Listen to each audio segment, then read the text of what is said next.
everyone. I'm so happy to see you today. You know, I've been thinking about my feelings today and how my body feels and what I've been thinking about and what's going in through my brain. And you know, some days I just feel worried. I feel like a little bit nervous, and I can tell that my body is a little bit tight and my mind seems to think really fast, and I'm not really just calm in the room that I'm in and focusing on being present and doing what I'm doing here. My mind just keeps thinking and thinking and thinking and thinking. The fancy word for worried is also anxious. I can feel anxious. Do any of you feel that way sometimes? I bet you do. It's normal to feel that way sometimes, and especially since we've been at home for a very long time, some days feel a little bit that way, probably, especially if there's other family members in your house who might not be having their best day or might not be in their very best mood. Sometimes we can feel a little worried or a little bit anxious. Yep. And all of us really like to feel really calm and at peace. And so I want to talk a little bit about that today. And we talked a little bit about this before in one of our other videos, but we're going to start by taking 3 deep breaths, because deep breaths really help us give a lot of peace. Okay, so let's get a lot of peace by doing that. So you're going to start with your hands in front of your heart like this, and then kind of like igneous rock, we're going to make it look like lava coming out. We're going to breathe in. Ready? 1, 2, 3. And then you let it out with a big ah. We're going to do it 3 times again. Hand at your heart. In. And out. Ah. One last time. In. And out. Wow, that helps me already feel less worried and less anxious. And I can tell that it helps my body feel a little bit more calm. My shoulders don't feel really tight, and it opens the space in my chest so that I don't feel that anxiousness and that worry so much. That really does help. All right. A couple episodes ago, we used our superpowers to zoom in on this special rock. Do you remember this special rock? We zoomed in on it, and you had to use your superpowers and turn your brain off and not speak at all, and just use your superpower to zoom in on that rock. Today, we're going to use this bowl, and we're going to do the same thing, but instead of using our eyes, we're going to use our ears. And you're going to listen to how long this bowl makes a sound. And you have to listen really carefully at the end, because it's going to get really quiet, but you'll still be able to hear it. And I want you to turn your brain off and think about nothing but the sound that this bowl is making. Ready? 1, 2, 3. Use your superpowers.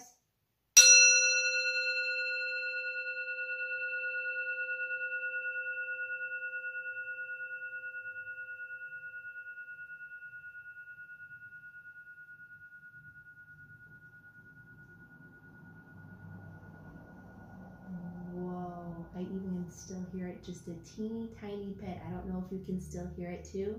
That's also another way to use your superpower, is to hit this and just listen for a few minutes, and it helps turn your brain off and brings a little bit of peace. So thanks for doing that with me too.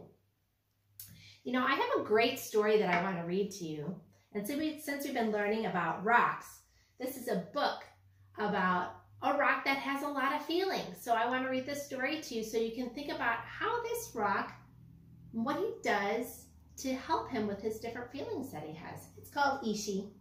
Simple tips from a solid friend.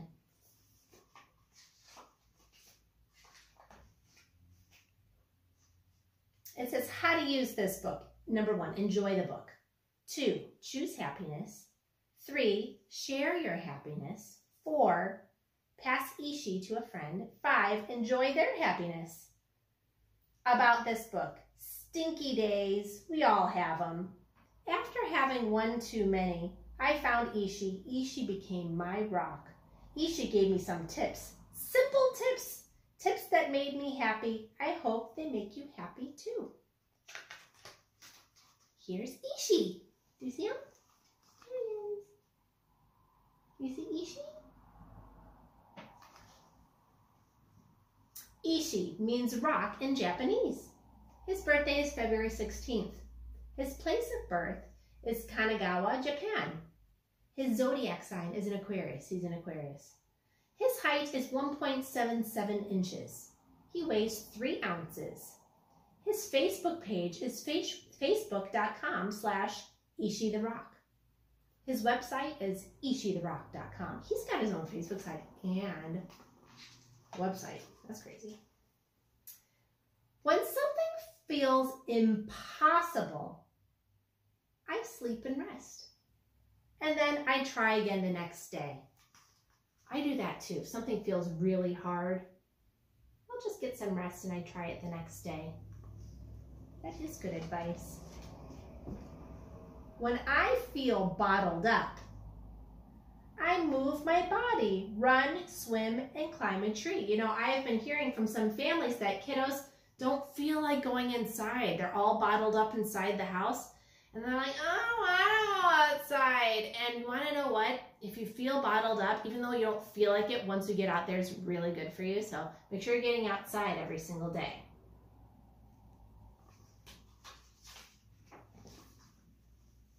When I feel stinky, I treat myself to something yummy. I don't know, when I feel stinky, I usually take a bath or shower. When I feel the pressure, I close my eyes and I slowly and deeply and quietly breathe. You see him closing his eyes and breathing just like we did a minute ago. When I feel lonely, like a leftover, I reach out to my friends. Look at that. You can connect with people in Zoom videos or play a special game with your family to connect. When I feel like a failure, like I couldn't do it, I remind myself that every experience makes me grow. You know, sometimes people feel like they have to be perfect at what they do the first time they try it. That's crazy. No one's going to be perfect at something the first time that they do it. Think about riding a bike, right? You have to try lots and lots of times before you get better at it, right?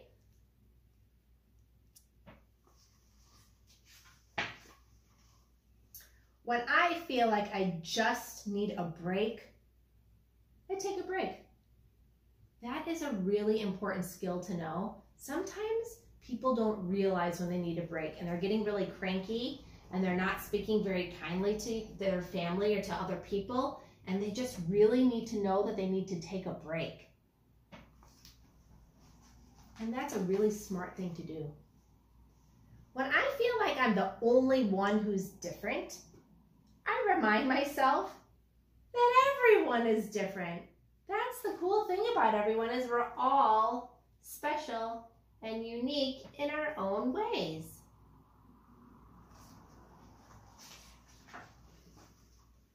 When I feel stuck, I tell myself always to move forward, never backwards. One baby step at a time, right? If something seems so hard, like riding your bike, for example, again, little by little, you get back up, you try again, and every time you do it, you just get a little bit better at it, right? You got to stick with it, though. When nothing makes me feel better, I go outside because nature has magic. It's so true. I hope, friends, you've been having a lot of fun finding rocks outside and digging in the dirt, because that will really allow you to help you to feel better when nothing feels right. When I feel hopeless, I surround myself with dreamers. Look at, they're all sleeping and dreaming in this picture. It's really fun. That's kind of what that wish jar that we talked about is for. You feel like things are hopeless and you really want something to happen, you can put it in the wish jar. When I feel sad thinking about what's missing, I remind myself to focus on what I have and I appreciate it. That's just like the gratitude chain, right? If you're having a cranky day, you can think about all the things you're grateful for and talk about that at dinner time or right before bedtime. Add it linked to your chain. When I feel lost, I lean on my friends and family. When you're having a bad day, one of the best things to do is just snuggle with somebody and get a hug.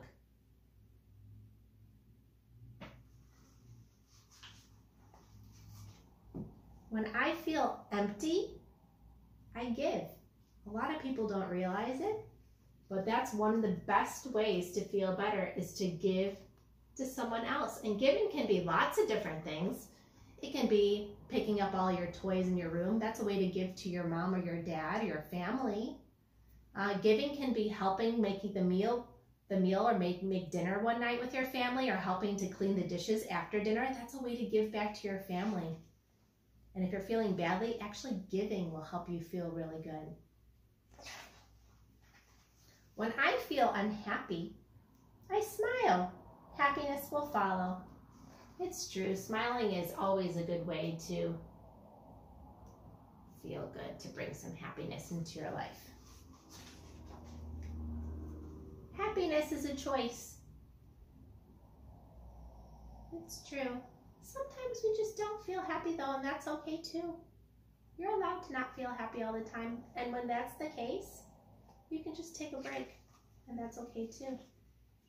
Happiness is contagious though.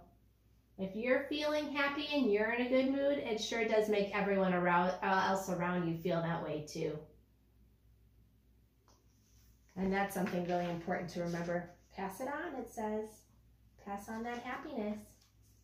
Thanks for reading that book with me. I really enjoyed reading that with you. It's really important to think about our feelings and know how we're feeling each day. And like I said, some days I feel a little worried or a little anxious, and I can tell in my body that I'm feeling a little bit worried. And I might not even know what I'm worrying about. Isn't that crazy? But I know that it's a worried kind of feeling, right? So we're going to ring this bell in just a minute, and we're going to get ready to close our eyes and think about something that will bring us some peace. Okay?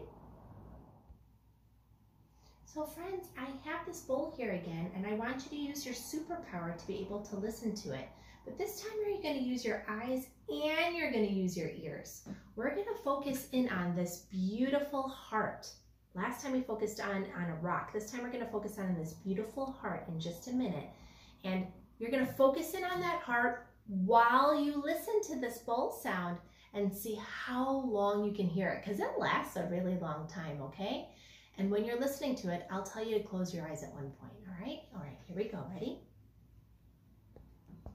1, 2, 3.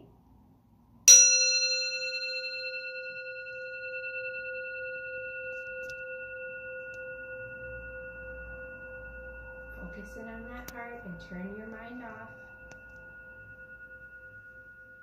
And when you're ready, close your eyes.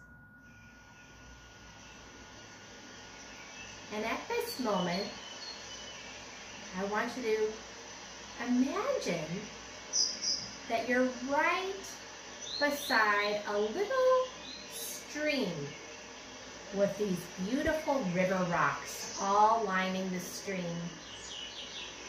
And you can hear the birds singing, and you can see the insects flying above the water. And you think to yourself, you know what, I really want to put my toes right into that stream. So you roll up your pants and you take off your socks and you take one deep, deep breath before you put your toes in.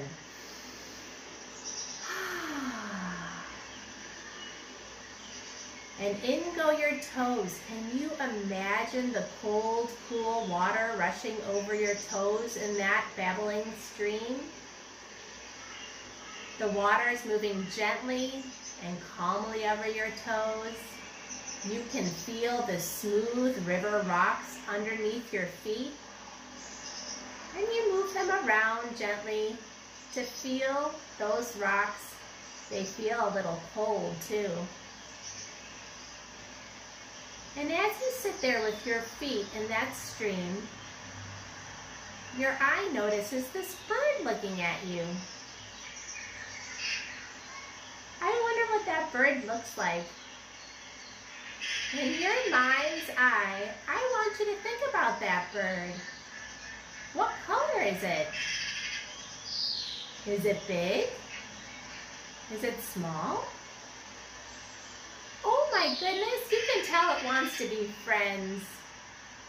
And it makes you feel happy. It flutters right over to your knees. Your knees were sitting up in the water as your feet are in the river. And it lands right on your knees. Can you feel those birds' feet right on your knees? And it's tweeting and it's chirping to you, almost as if to say, hello, I'm here to be your friend. And you give it a nice big smile. And it almost laughs and it starts fluttering and lands right onto your shoulder. Almost like it's your pal. And together, you and the bird look out into the water. And you notice a little fish swim by. And it makes you feel so at peace. You take a big, deep breath.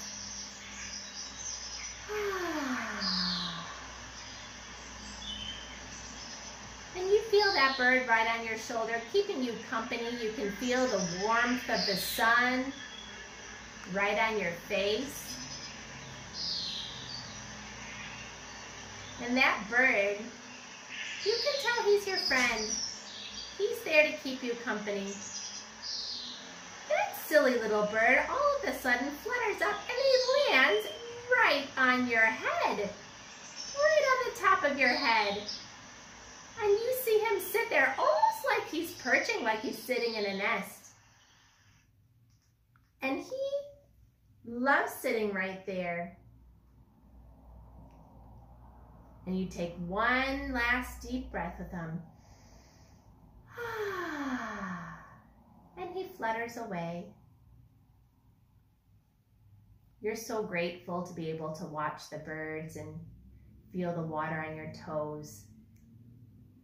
And in just a moment, you're going to hear the ringing of the bowl. And when you're ready, you can open your eyes and focus on that beautiful heart.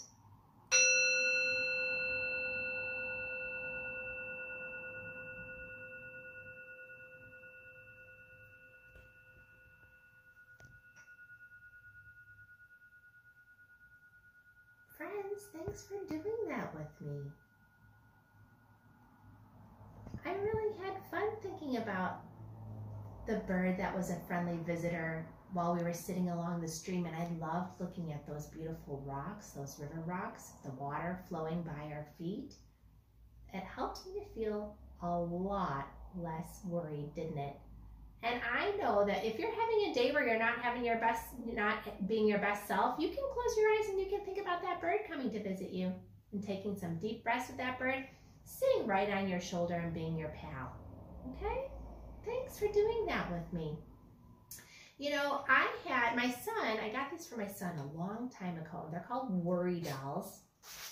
And one of the strategies that you can do, if you did your meditation, if you were thinking about that bird, and if you are using your superpowers and focusing on something, you still have worries, there are these little dolls that you can get that we have. See how teeny tiny they are? They're so teeny tiny. And these little worry dolls, they'll hold worries for you.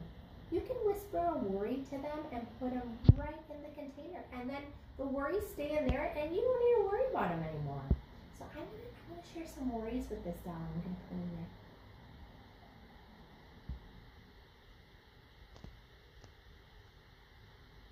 There's one.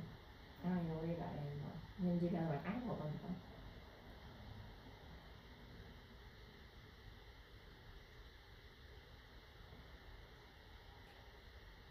I have one more worry that I want to put in there.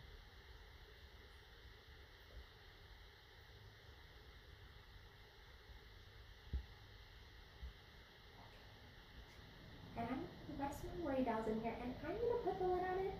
And this is another really great strategy to use if you want to get rid of some worries. Those are my worry dolls. And now I don't have to worry about it because they're taking care of those worries for me. Oh no, what if you don't have worry dolls? Then what are you going to do? It's an easy solution. You can find your very best, most special stuffed animal. And that can be your worry stuffed animal if you want to. This is Julian's Froggy. It was his special Froggy when he was super little, and he still has it even though he's 15 years old. And he can use that as a worry doll too, and he can whisper some worries right to Froggy, and then he can put it right next to him at night time. And this Froggy can hold those worries instead of him having to feel those worries while he's sleeping. So you can pick a special stuffed animal too, so that you don't have to worry, and you can whisper your worries to your stuffed animal, and then go night-nights, and then they'll hold those worries for you instead. Deal? I think that's a good plan, right? All right. The last thing that I want to do with you today is share this one last story. It's called Everybody Needs a Rock.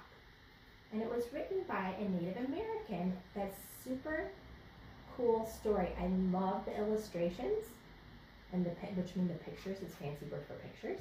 And so I want to read this story to you so that we can get ready for the project. Everybody needs a rock. Everybody needs a rock. I'm sorry for kids who don't have a rock for a friend. I'm sorry for kids who only have tricycles and bicycles and horses and elephants. Who has an elephant? Goldfish, 3-room playhouses, fire engines, wind-up dragons, Legos, and things like that, if they don't have a rock for a friend. What that rock looks like an elephant, doesn't it? Maybe that's what they meant. That's why I'm giving them my own 10 rules for finding a rock. Not just any rock, I mean a special rock that you find yourself and keep as long as you can, maybe forever. See how that picture looks like it's made out of a rock? Pretty cool. If somebody says, what's so special about that rock? Don't even tell them. I don't. Nobody's supposed to know what's special about another person's rock. All right, here are the 10 rules.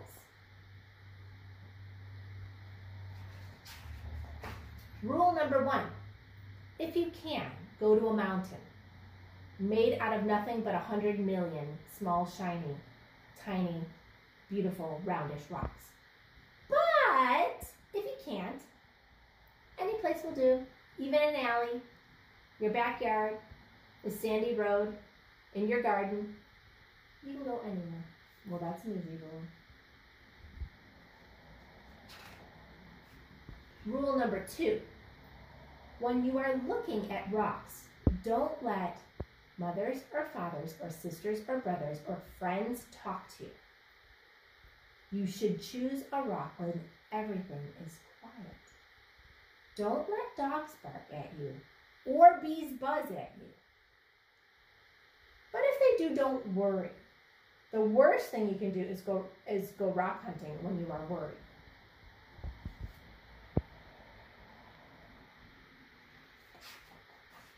Rule number 3, bend over more, even more. You may have to sit on the ground with your head almost touching the earth. You have to look a rock right in the eye. Otherwise, don't blame me if you can't find a good one.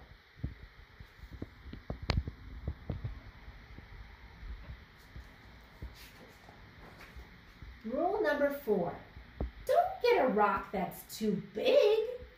You'll always be sorry. If it won't fit in your hand right, and it won't fit in your pocket, it doesn't work. A rock as big as an apple is too big.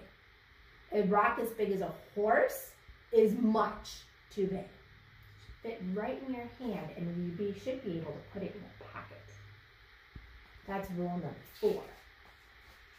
Rule number 5, don't choose a rock that's too small.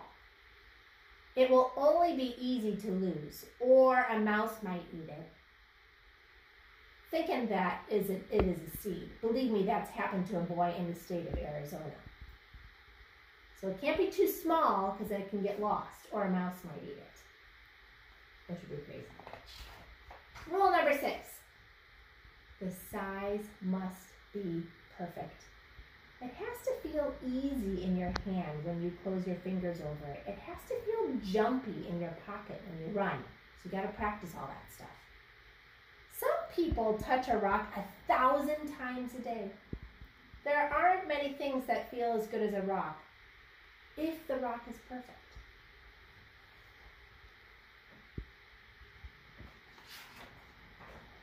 Rule number 7, look for the perfect color. That could be a sort of pinkish gray with bits of silvery shine in it. Some rocks that look brown are really other colors. We already talked about that, right? But you only see them when you squint and when the sun is just right. Another way to see colors is to dip your rock in a clear mountain stream, if one is passing by. Or you could just use any kind of water.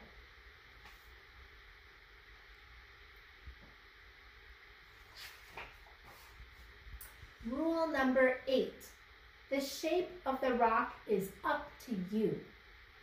There's a girl in Alaska who only likes flat rocks. Don't ask me why, I like them bumpy. The thing to remember about shapes is this. Any rock looks good with 100 other rocks around it on a hill. But if your rock is going to be special, it should look good by itself in the bathtub. You can even take a bath with your special rock. Rule number 9, always sniff a rock. What? Rocks have their own smell. Some kids can tell by sniffing whether a rock came from the middle of the earth, or from an ocean, or from a mountain where wind and sun touched it every day for millions of years. You'll find out that grown-ups can't tell these things. Too bad for them. They just can't smell as well as kids can. It's like another superpower, isn't it?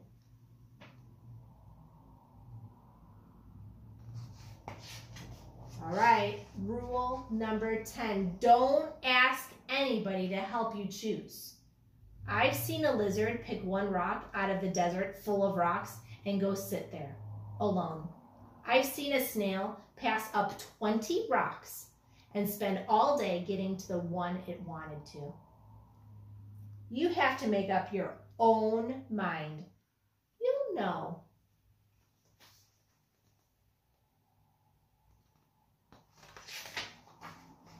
All right, that's 10 rules. If you think of any more, write them down yourself. I'm going out to play a game that takes just me and one rock to play. I happen to have a rock here, right in my hand.